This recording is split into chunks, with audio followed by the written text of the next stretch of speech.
So as this part of our evening, we will conclude our evening with an art exhibition.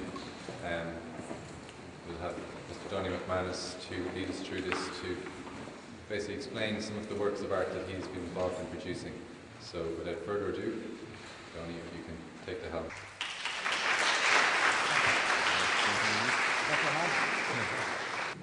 Okay, well this talk is just, I wanted to keep the talks very separate. The first one was all John Paul II, and this one's all about my work and the influence of theology of the body. So to start off, this image here, this is the first public work I've done. So I'm just going to start with the public work, because otherwise we'll forget all night. So this is the first public work I did in '98, and it's a Virgin and Child. And it's for a drug addiction centre, an alcohol addiction centre in Jobestown, Tallaght. And it was commissioned so as to, I was asked by the South Dublin County Council to do this sculpture, and what I wanted to do was to address the difficulties in the area. So at the base you'll see a syringe here and a bottle here as symbols of drug and alcohol addiction, and it's like the contemporary serpent. So she's crushing the bottle and the syringe. And at the bottom here you have a chain which is broken, so it's breaking the chain of addiction. So I wanted to make it this is very illustrative, it's very direct language, and it's to communicate to a public who could understand that very clearly.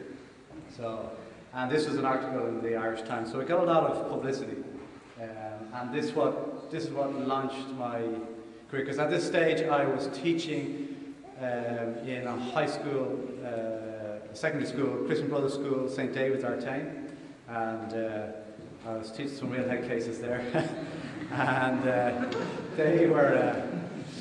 I mean, for instance, I was interviewed by Marion Finucane about this sculpture. And she rang me while I was in class, and she asked if she could interview, so I got somebody to stand in, and the person who stood in for me, I thought it was the best thing, because I was going to do lino cutting. It's quite dangerous, these sharp implements, and these were first years, and these were David specialised in taking all the kids that were kicked out of the other schools in North City, or North City, so we were dealing with like real head cases, some of these guys. But they're lovely kids, but they were quite violent. Anyway, when I did the interview, and I was asked to, I did the interview, so I got this woodwork teacher. I thought, now this guy's a woodwork teacher, he's been in the school 30 years, he's dealing with sharp implements and these kids for 30 years, so he should be able to handle this. So what I did, I got him to look after it. I went into the storeroom and I did the interview in the storeroom. And of course, all the kids were tuned into the radio all over the school. I just mentioned the school, I had one way of finding out, and the whole roof came off the building. It was, so after the interview, I came out into the classroom, and there was like pool of blood on the floor. And oh my God, what happened here? And the teacher wasn't even there. And 3 of the kids were gone. They were down in the office. They were getting bandages and plasters. Basically, a whole riot broke out when I was during the interview. So it was kind of I was going to make it seem, look, am I going to be an artist, or am I going to be working on this work? So I decided to go full time as an artist. This is Phoenix magazine, which covered the typical Phoenix article. So here, this is the Titanic Memorial, which I did in Waterford. The jokes in the Foundry, they used to call it the Frank Dewan, and they used to call it the one that didn't make it.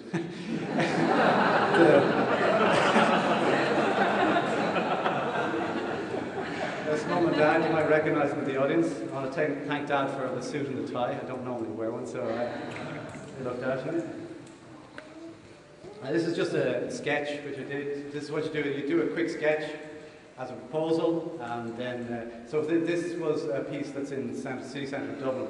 And this is the best competition I did, not just because I won, but it was a competition it was a very well run competition. So basically they got a series of 4 artists. They gave us £200 at the time to do a proposal. We put on an exhibition, and then the public came in and voted for the sculpture they wanted in their city. Brilliant idea. So that means that the person who wins knows that his sculpture is wanted. So, and they voted for this piece that I did. And this is making the sculpture. This is about 10 years ago. And this is the idea of you first of all make it in clay. So you do the sketch first, then you enlarge it in clay. And when it's in clay, then you put on this rubber here. You make these walls first, and then you put on rubber to make the mold, and then you put plaster on top. So the rubber takes the detail, and the plaster keeps the form. And the form is the plaster. The rubber is registered in the form in the gesso with these little bumps in the rubber. And this is some of the assistants doing the molds. And you see there's the knobs there that hold the rubber into the mold. And this is after you open up the mold, you take out the clay, and then you paint wax inside the mold until it's about that thick, the thickness of your pinky, about 5 mil, 6 mil, 7 mil. And then the whole thing is hollow, so you paint inside there. It's the detail of the shoe, the negative of the shoe. And then you have the wax, and then you assemble the wax, make sure it all fits together. And then you unveil it. No, then you cast it. This is a cheap way. No, then you cast it in bronze, and then you put it on site. That's it there, on site. And then you unveil it with your local politician, which I forgot his name, my God. He unveiled it, and I said, I want to thank all the different people, and I want to thank the politician. Oh, God. He was singing. Oh, man. That was embarrassing. There's some different views. People in Dublin are probably familiar with that piece. That was just before I went to New York. Okay, so you probably noticed that the anatomy is completely whacked out in the first 3 sculptures. I mean, there's no real solid presence of muscles and bones and so on. When I got to New York, I started working on this. I went to New York to study anatomy, artistic anatomy.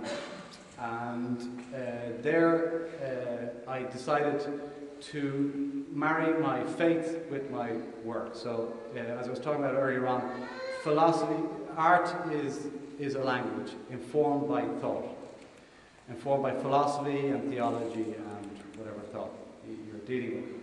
So what I wanted to do here was to express my thought, my philosophy and theology in form.